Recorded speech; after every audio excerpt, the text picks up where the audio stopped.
कौन है काकभुशुंडी? क्या है काकभुशुंडी का रहस्य?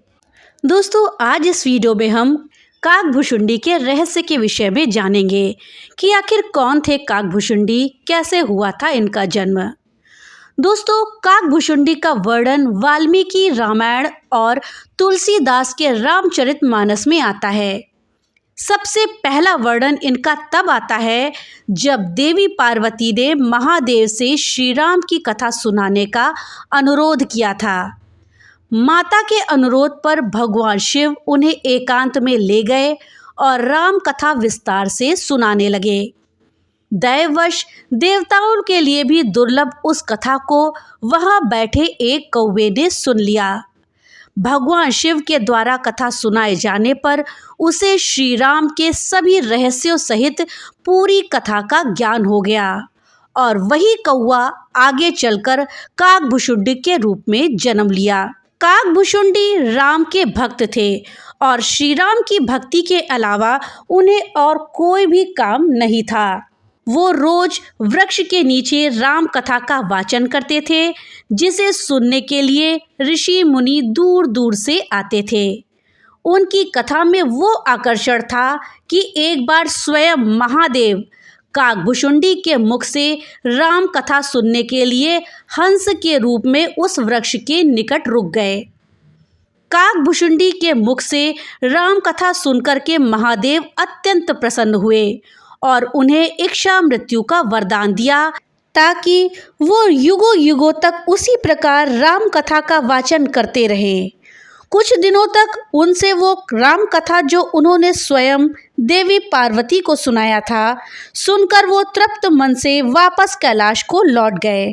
जो महान कथा स्वयं महादेव के मुख से निकली हो, उसे स्वयं महादेव को सुनाने का सौभाग्य केवल काकभुशुंडी को ही प्राप्त है। दोस्तों, वीडियो में आगे बढ़ने से पहले आपसे एक छोटी सी रिक्वेस्ट है कि अगर अभी तक आपने वीडियो को लाइक नहीं किया है तो कृपया वीडियो को लाइक कर दें और ज़्यादा से ज़्यादा शेयर करें, जिससे कि ये जानकारी अधिकतर लोगों तक पहुंच पाए। और हाँ, अगर चैनल पे पहली बार आए हैं तो कृपया चैनल को सब्सक्राइब कर दें और बेल आइकन दबाना ना भूलें, जिससे कि मेरी वीडियो सबसे पहले आप तक पहुंच सके।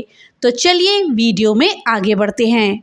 इनके जन्म के विषय में एक कथा है कि श्री राम के जन्म से एक कल्प पहले इनका जन्म अयोध्या में ही एक शूद्र जाति में हुआ था। उस जन्म में वो भगवान शिव के भक्त थे, लेकिन अहंकार के वशीभूत होकर के उन्होंने अन्य देवताओं की निंदा की थी। एक बार अयोध्या में अकाल पड़ जाने पर वो उज्जैन चले गए।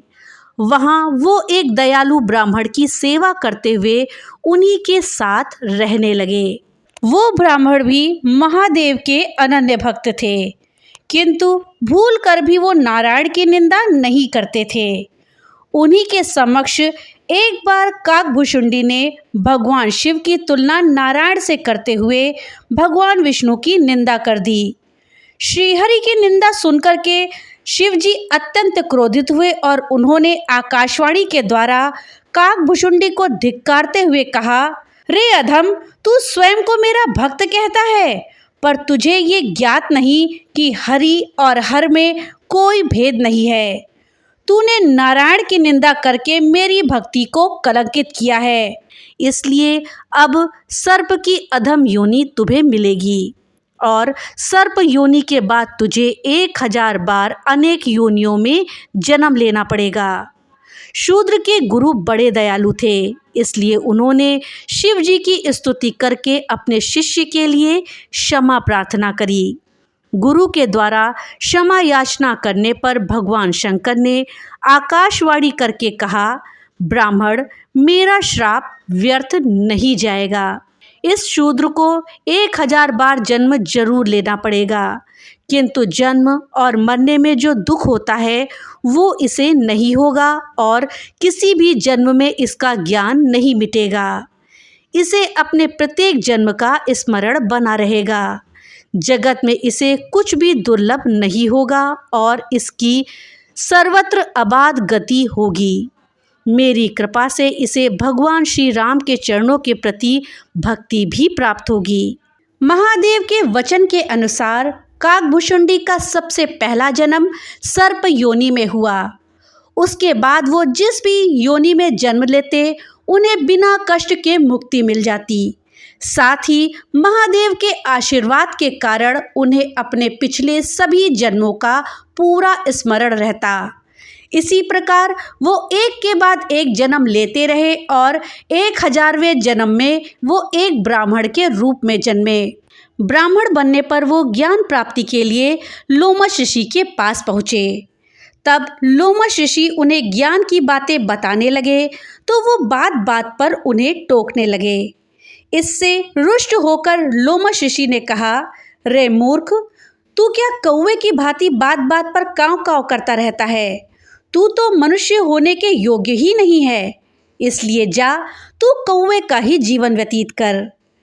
उनके इस श्राप से काकभुशुंडी तत्काल कौवा बन गए। ऐसा देखकर अपने क्रोध पर पश्चाताप करते हुए लोमश ऋषि अत्यंत दुखी हो गए। तब काग रूपी काकभुशुंडी ने कहा, हे मुनिवर, कृपया आप दुखी ना हो। आप जैसे महात्मा का श्राप भी मेरे लिए वरदान ही है। मुझे विश्वास है कि इस काग रूप में भी मेरा भला ही होगा। ये कहकर काकभुशुंडी ने लोमश ऋषि को राम कथा सुनाई।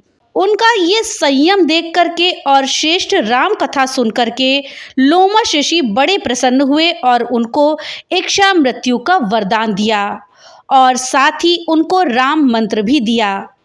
राम मंत्र मिलने से उन्हें अपने काग रूप से प्रेम हो गया और वो उसी रूप में नित्य राम कथा का वाचन करने लगे। उनके द्वारा कहे रामायण को काकभुशुंडी रामायण के नाम से जाना जाता है। कालांतर में वो काकभुशुंडी के नाम से पहचाने गए। दोस्तों, आपसे एक छोटी सी रिक्वेस्ट है कि अगर आपको वीडियो थोड़ी सी भी पसंद आ रही हो तो कमेंट बॉक्स में जय श्री राम जरूर लिखिएगा। काकभुशुंडी की आयु के विषय में लिखा गया है कि ये पिछले कल्प के कलयुग में पैदा हुए थे। काकभुशुंडी ने 11 बार रामायण को और 16 बार महाभारत को होता हुआ देखा, जिसमें घटनाएं और परिणाम अलग अलग थे। कहते हैं कि वाल्मीकि से पहले ही काकभुशुंडी ने रामायण गिद्धराज गरुड़ को सुना दी थी। दोस्तों, लोमश ऋषि को पुराणों में अमर माना गया है। हिंदू महाकाव्य महाभारत के अनुसार ये पांडवों के ज्येष्ठ भ्राता युधिष्ठिर के साथ तीर्थ यात्रा पर गए थे और उन्हें सभी तीर्थों का वृत्तांत बतलाया था। लोमश ऋषि बड़े बड़े रोमों या रोमों वाले थे। इन्होंने भगवान शिव से ये वरदान पाया था कि एक कल्प के बाद मेरा एक रोम गिरे और इस प्रकार जब मेरे शरीर के सारे रोम गिर जाएं तभी मेरी मृत्यु हो जाए।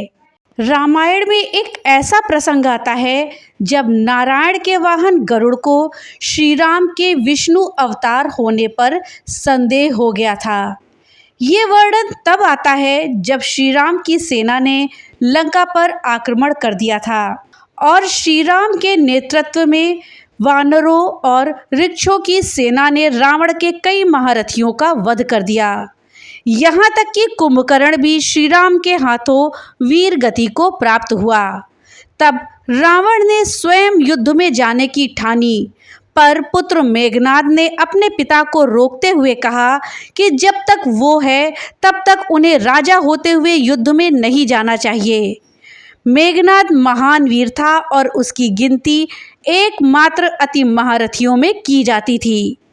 संसार में ऐसा कोई भी अस्त्र नहीं था जिसका उसे ज्ञान ना हो और उसके ऊपर भी वो तीनों महास्त्रों ब्रह्मास्त्र, नारायणास्त्र और पाशुपतास्त्र का ज्ञाता था। अपने पिता की आज्ञा लेकर वो युद्ध को गया और उसने राम लक्ष्मण को नागपाश में बांध दिया। नागपाश के प्रभाव से दोनों भाई अचेत हो गए और समस्त सेना चिंतित हो गई। तब जामवंत ने बताया कि इस संसार में कोई और इस पाश से इनकी रक्षा नहीं कर सकता। अगर कोई इन्हें बचा सकता है तो केवल भगवान श्री हरि के वाहन गरुड़ हैं। ये सुनकर महाबली हनुमान पवन वेग से उड़कर पक्षीराज गरुड़ के पास जाते हैं और उन्हें स्थिति से अवगत कराते हुए उनसे सहायता की प्रार्थना करते हैं। जब गरुड़ ने यह सुना कि श्री राम और लक्ष्मण अचेत हैं, तो वो तुरंत हनुमान जी के साथ चल दिए। गरुड़ ने अब तक श्री राम के बारे में सिर्फ सुना ही था और उनके आराध्य भगवान विष्णु ने उन्हें ये बताया था कि श्री राम उन्हीं का अंश हैं। तब से ही गरुड़ के मन में श्री राम के दर्शनों की इच्छा हुई थी। जब वे रणभूमि में पहुंचे तो वहां उन्होंने श्री राम और लक्ष्मण को एक साधारण मानव की तरह नागपाश में बंधा देखा। वो बड़े आश्चर्यचकित हुए कि जिन्हें भगवान विष्णु का अवतार कहा जाता है, वो कैसे एक साधारण से नागपाश में बंधे पड़े हैं। उन्होंने तत्काल नागपाश को काटकर दोनों भाइयों के प्राणों की रक्षा करी। जब दोनों सचेत हुए तब श्री राम ने गरुड़ का आभार प्रकट करते हुए कहा, हे महाबली पक्षीराज, आपने हम दोनों भाइयों के प्राणों की रक्षा करी है। इस कारण मैं आपको सादर नमन करता हूँ। मुझे अपने प्राणों का मोह नहीं, किंतु मेरे अनुज के प्राण बचाकर आपने मुझ पर बड़ी कृपा करी है। विष्णु अवतार श्री राम को इस प्रकार बोलता हुआ देखकर गरुड़ को पुनः आश्चर्य हुआ। वो अपनी शंका का समाधान श्री राम से ही करना चाहते थे, किंतु उन्होंने संकोच के मारे कुछ नहीं कहा और उन्हें प्रणाम करके वापस लौट गए। पर उनके मन में ये शंका उत्पन्न हो गई कि क्या सचमुच श्री राम भगवान विष्णु के ही अवतार हैं अथवा ये सब केवल एक किंवदंती है। वो अपनी शंका लेकर के सबसे पहले देवर्षि नारद के पास पहुँचे, किंतु उन्होंने गरुड़ को परम पिता ब्रह्मा के पास जाने की सलाह दी। और जब वो ब्रह्मदेव के पास गए तो उन्होंने हंस करके महादेव के पास उन्हें भेज दिया। अब वो महादेव के पास पहुँचे और भगवान शिव ने उनसे उनकी शंका पूछी। तब उन्होंने कहा, हे महादेव, आज जो मैंने देखा है उससे मेरे मन में शंका उत्पन्न हो गई है कि श्री राम क्या वास्तव में मेरे प्रभु नारायण के अवतार हैं। महादेव ने मुस्कुराते हुए पूछा, ऐसा क्या देख लिया तुमने? तब गरुड़ ने कहा, प्रभु, मैंने देखा कि श्री राम अपने भ्राता लक्ष्मण के साथ एक साधारण से नागपाश में बंधे पड़े हैं। हे महादेव, लक्ष्मण तो स्वयं शेषनाग का अवतार कहे जाते हैं, तो फिर वो किस प्रकार एक तुच्छ नागपाश में बंध सकते हैं? और तो और उनके स्वामी भगवान विष्णु का अवतार कहे जाने वाले श्री राम भी उस नागपाश में बंधकर अचेत पड़े हुए थे, जिनके केवल संकल्प मात्र से इस सृष्टि का आरंभ और अंत हो सकता है। उस भगवान विष्णु के अवतार कहे जाने वाले श्री राम को मुझ जैसे तुच्छ प्राणी की सहायता की आवश्यकता क्यों पड़ गई? इस कारण मुझे संदेह हो रहा है, अतः मेरे संदेह को दूर करें। तब महादेव ने पूछा, ब्रह्मदेव ने इस विषय में क्या कहा? तब गरुड़ ने कहा, प्रभु, परमपिता ने कुछ नहीं कहा, अपितु हंसकर मुझे आपके पास भेज दिया। तब महादेव ने कहा, वत्स, उन्होंने कोई उत्तर इसलिए नहीं दिया क्योंकि ये उत्तर देने योग्य प्रश्न ही नहीं है। राम पर संदेह करना स्वयं नारायण पर संदेह करना है। अतः तुम पृथ्वी पर जाकर के मेरे भक्त काकभुशुंडी से मिलो, वो निश्चय ही तुम्हारे संदेह का निवारण करेगा। ये सुनकर गरुड़ पुनः पृथ्वी पर काकभुशुंडी के पास पहुँचे, जो एक वृक्ष के नीचे राम कथा कह रहे थे। दूर दूर से आए विद्वान और महर्षि तल्लीन होकर उनकी कथा सुन रहे थे। गरुड़ भी वही प्रतीक्षा करने लगे। जब कथा समाप्त हुई तो काकभुशुंडी ने गरुड़ को देखा और उनका स्वागत करते हुए कहा, आहा, कितने सौभाग्य की बात है कि मेरे प्रभु नारायण के सेवक महाबली गरुड़ मेरी कुटिया में पधारे हैं। कहिए, मैं किस प्रकार आपकी सहायता कर सकता हूँ? तब गरुड़ ने उन्हें अपना संदेह बताया, जिसे सुनकर काकभुशुंडी ने कहा, पक्षीराज, सावधान होकर सुनिए। मैं आपको श्री राम का वो रहस्य बताता हूँ जिसे स्वयं महादेव ने देवी पार्वती को बताया था और मैंने उस ज्ञान को सुना था। श्री राम निस्संदेह श्रीहरि के ही अंश रूप हैं। लंकापति रावण, जिसके अत्याचारों के भार से पृथ्वी त्रस्त थी, उसी के वध के लिए नारायण ने भगवान विष्णु के 7वें अवतार के रूप में जन्म लिया है। वास्तव में रावण की मृत्यु नारायण के अवतार के द्वारा ही संभव थी। इसी कारण श्री राम का आगमन हुआ। ये सत्य है कि श्री राम भी भगवान विष्णु की भांति केवल संकल्प मात्र से रावण का विनाश कर सकते हैं, किंतु वे मर्यादा पुरुषोत्तम के रूप में जन्मे हैं। इसलिए स्वयं अपनी लीला के अनुसार वो पृथ्वी पर हर उस गुणों और दोषों से युक्त हैं जिससे एक आम मानव रहता है। यही कारण है कि श्री राम भगवान विष्णु के अन्य अवतारों से अलग मनुष्यों के सर्वाधिक निकट हैं और उनके लिए आदर्श हैं। इसलिए हे गरुड़, जो आपने उन्हें युद्ध में अचेत पड़ा हुआ देखा, उसे उनकी लीला मानिए, क्योंकि बिना उनकी इच्छा के उन्हें त्रिलोक में कोई भी मूर्छित नहीं कर सकता। और जहाँ तक लक्ष्मण की बात है, तो वो भी निश्चय ही नागराज शेष के अवतार हैं, किंतु वे भगवान विष्णु के भक्त हैं और मानव के रूप में भी वो अपने प्रभु श्री राम का अनुसरण कर रहे हैं।